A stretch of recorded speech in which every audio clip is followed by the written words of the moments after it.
Setelah tadi kita latihan tentang bagaimana cara mengidentifikasi bahaya dan melihat resiko serta dampak yang mungkin akan terjadi, sekarang kita akan masuk untuk mengetahui kira-kira pada saat kita melakukan proses identifikasi bahaya, kita memerlukan sumber informasi itu dari mana aja sih? Nah, berikut ini adalah beberapa contoh yang bisa kita ambil sebagai referensi pada saat kita ingin mengidentifikasi sebuah sumber informasi bahaya yang ada di tempat kerja. Yang pertama itu kita bisa mengambil sumber informasi bahaya itu dari yang namanya rencana site establishment, ya. Lalu juga bisa kita ambil sumber informasi dari rencana penambangan, daftar aktivitas pertambangan, daftar alat berat. Lalu juga kita bisa mengambil informasi dari rencana layout, bisa dia dari bengkelnya, dari kantornya, dari bagian crusher, ataupun juga fasilitas lainnya, ya. Lalu berikutnya kita juga bisa melihat dari daftar peralatan mesin ataupun perlengkapan tangan ataupun perlengkapan lain yang digunakan. Berikutnya kita baca peraturan perundangan yang relevan sesuai dengan aktivitas pekerjaan kita.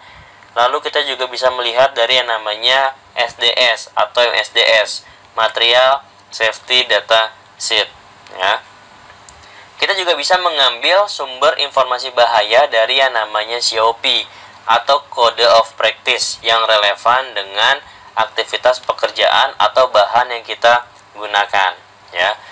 Kita juga bisa dapat mengambil sumber informasi bahaya berikutnya itu dari catatan inspeksi atau kegiatan maintenance.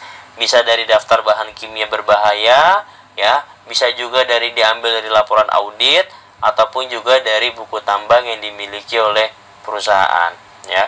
Selain sumber informasi tersebut, kita juga bisa mencari informasi itu berdasarkan dari mana? Dari klien, supplier, ataupun vendor, ataupun subkontraktor yang akan melakukan aktivitas pekerjaan di tempat kerja kita, ya.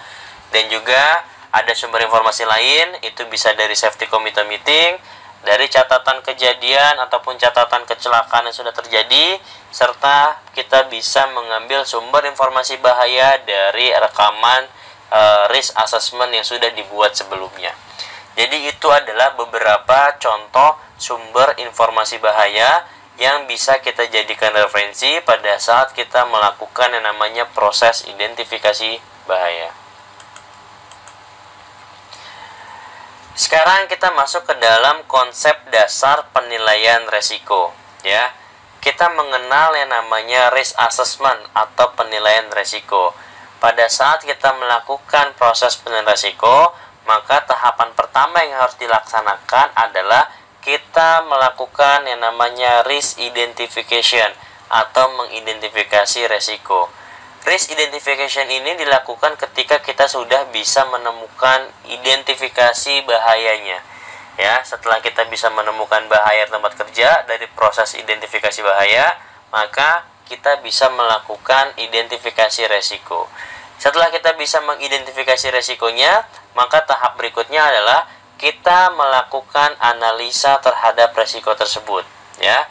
Kita harus melakukan perhitungan terhadap resiko yang dimana outputnya adalah kita akan mengetahui risk level rating, apakah dia masuk ke dalam kategori low risk atau resiko yang rendah, medium risk atau resiko menengah, high risk resiko tinggi, ataupun juga extreme risk gitu ya, resiko yang sangat ekstrim.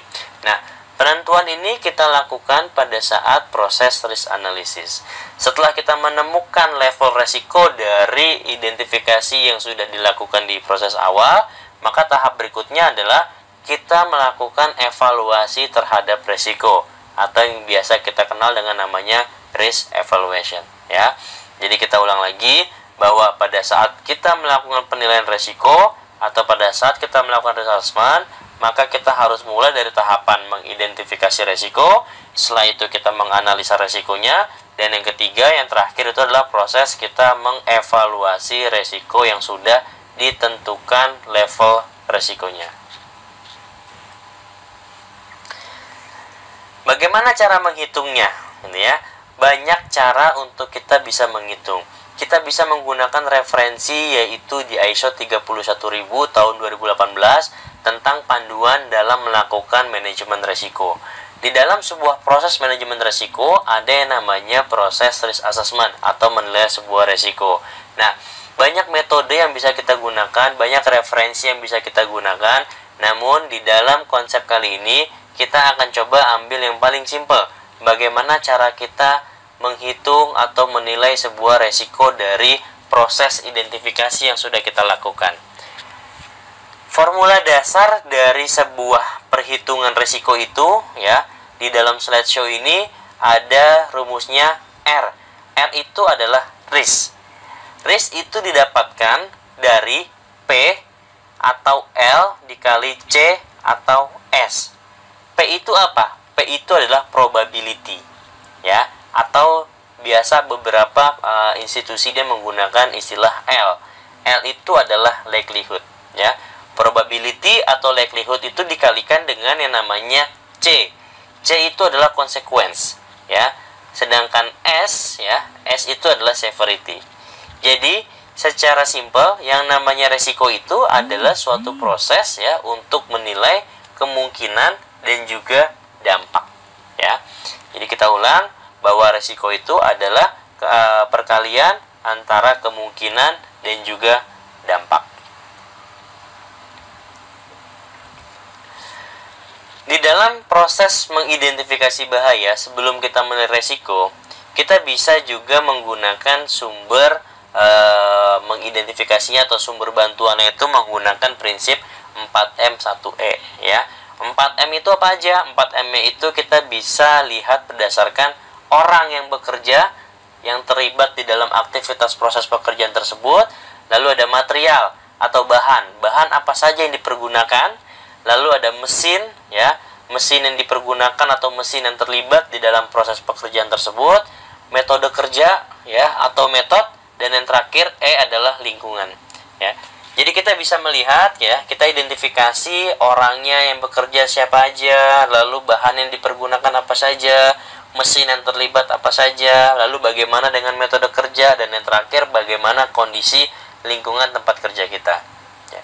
Setelah kita mengetahui sumbernya, maka kita bisa klasifikasikan berdasarkan jenisnya, berdasarkan jenis bahaya. Ada bahaya fisika, ada bahaya kimia, bahaya biologis, bahaya ergonomis, ataupun juga bahaya psikososial.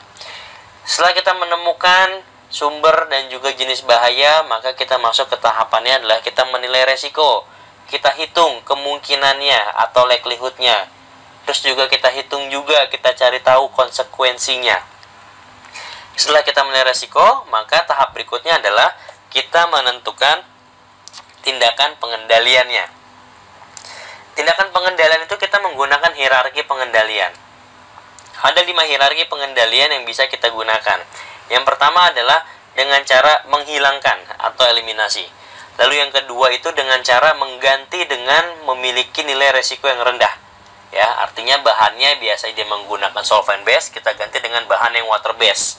Ya, atau istilahnya di dalam hierarki pengendalian itu adalah masuk ke dalam substitusi. Atau bisa juga kita kendalikan dengan cara melakukan rekayasa teknik ataupun engineering. Bisa juga kita mengendalikan dengan cara administrasi, dan yang terakhir pengendaliannya kita bisa menggunakan yang namanya APD atau alat pelindung diri. Beberapa temuan yang sering saya temukan pada saat saya mereview sebuah proses identifikasi bahaya dan penilaian risiko itu antara lain, pertama, masih kurangnya kecakapan dari seorang pengawas atau dari seorang yang mengidentifikasi bahaya dalam menentukan bahaya dan risiko di tempat kerja, ya.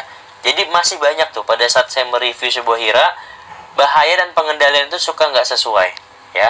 Ada juga bahayanya terlewat dari suatu proses identifikasi, ya. Terus yang sering kemudian lagi yang sering ditemukan itu adalah pengendaliannya tidak memadai, lalu tidak ditemukan keterkaitan antara proses pengendalian dengan peraturan yang terkait. Berikutnya dasar penentuan dari kekerapan juga tidak spesifik, gitu ya, dan beberapa informasinya juga kurang memadai, ya.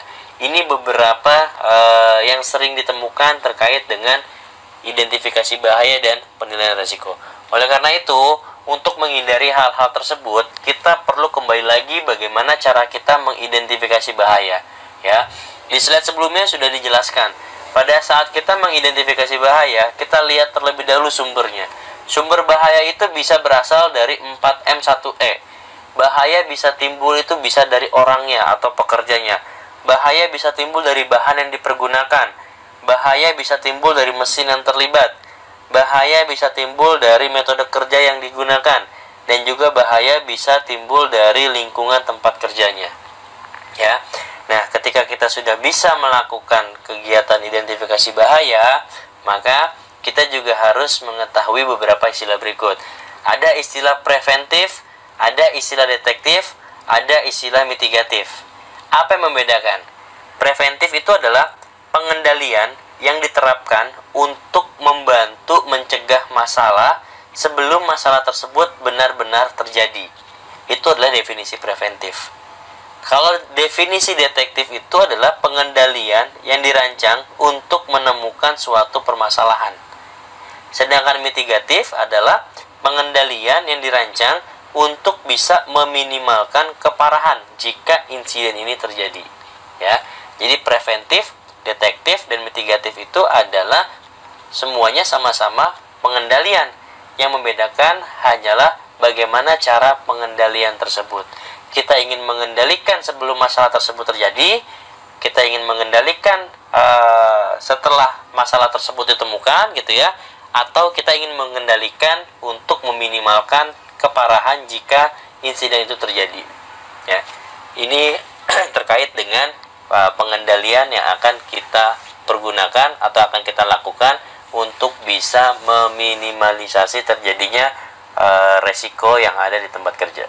Lalu bagaimana cara kita untuk menetapkan kriteria sebuah resiko? Nah, ketika kita membaca sebuah SOP atau standar operasional prosedur dari prosedur yang ada di tempat kerja Bapak dan Ibu semua, kita sering menemukan yang namanya matriks pengendalian resiko.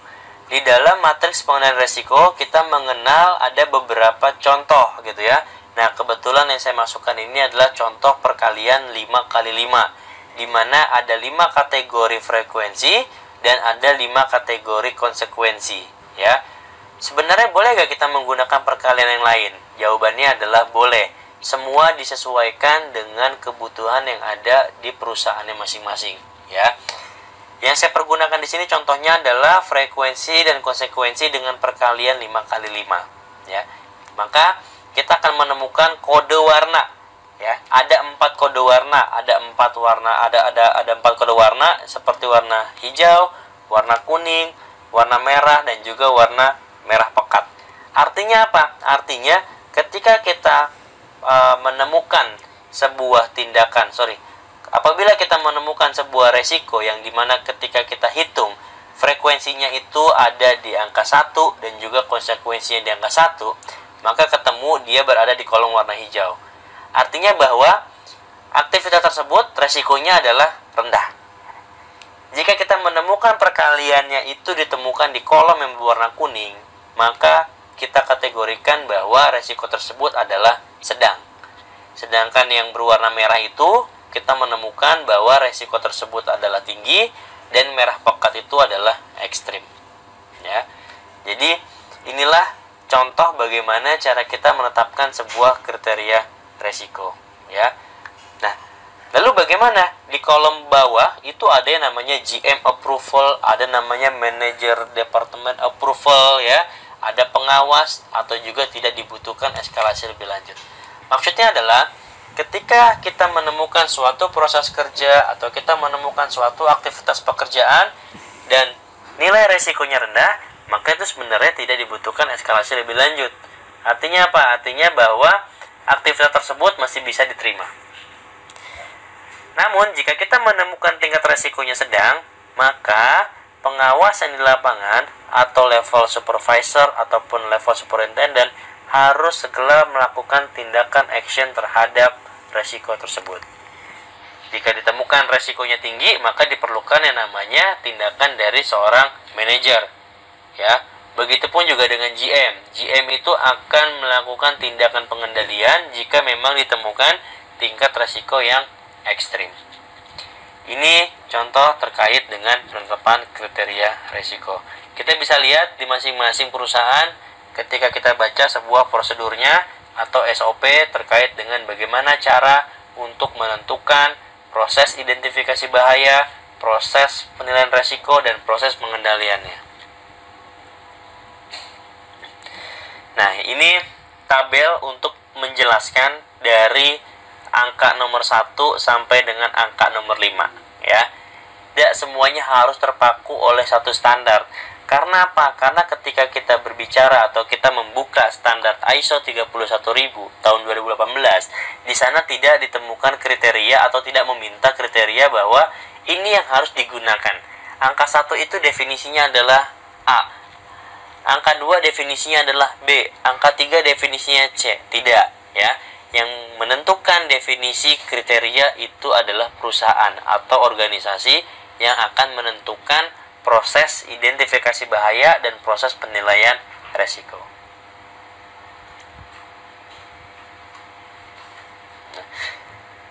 Apa sih hal terpenting pada saat kita melakukan pengelolaan resiko? Pada saat kita mengelola sebuah resiko, maka kita harus bisa mencari opsi-opsi untuk treatmentnya seperti apa. Ya, jadi banyak opsi yang bisa kita tawarkan atau opsi yang bisa kita jalankan untuk kita bisa menurunkan tingkat resiko dari hasil penilaian yang sudah dilakukan. Ya, berikutnya adalah kita harus bisa mengevaluasi dari treatment yang akan dilakukan. Lalu kita juga bisa memilih treatment mana yang paling tepat, membuat sebuah perencanaan dari treatment yang akan kita jalankan, serta yang tidak kalah penting adalah kita harus menjalankan atau mengimplementasikan rencana dari tindakan pengendalian ataupun treatment terhadap resiko tersebut. Ya, jadi itu adalah beberapa hal penting yang harus kita lakukan pada saat kita mengelola sebuah resiko di tempat kerja. Ini adalah hierarki ya, hierarki dari pengendalian resiko. Hierarchy of control atau tahapan sistem kendali, itu yang paling atas itu adalah eliminasi, yang berikutnya adalah substitusi, yang berikutnya adalah engineering, yang keempat itu adalah administrasi, dan yang terakhir adalah APD. Perlu saya tekankan kepada semua peserta bahwa APD itu bukan pilihan alternatif pertama pada saat kita mengendalikan resiko. APD itu adalah pilihan terakhir. Pilihan terakhir ketika kita tidak bisa melakukan proses eliminasi, kita tidak bisa melakukan proses substitusi, kita tidak bisa melakukan proses engineering, kita tidak bisa melakukan proses administrasi. Barulah kita menggunakan APD. Untuk apa? APD itu digunakan untuk mengisolasi atau mengurangi dampak apabila apabila ada kontak gitu ya, langsung mengenai ke korban sehingga dapat menimbulkan cedera. Ya. Jadi kita tidak selalu meminta bahwa solusi pertama dari pengendalian itu adalah harus menggunakan APD, ya. Cuma selalu kita tekankan bahwa banyak alternatif atau banyak opsi, ya. Penentuan alternatif atau opsi ini harus dimulai dari yang namanya proses hierarki paling atas, yaitu dari menghilangkan dulu bahayanya. Kalau bahaya tidak bisa dihilangkan, maka kita coba ganti. Kalau seandainya nggak bisa diganti, maka kita coba lakukan namanya rekayasa secara teknik. Kalau juga tidak bisa, maka ada proses namanya administrasi. Kita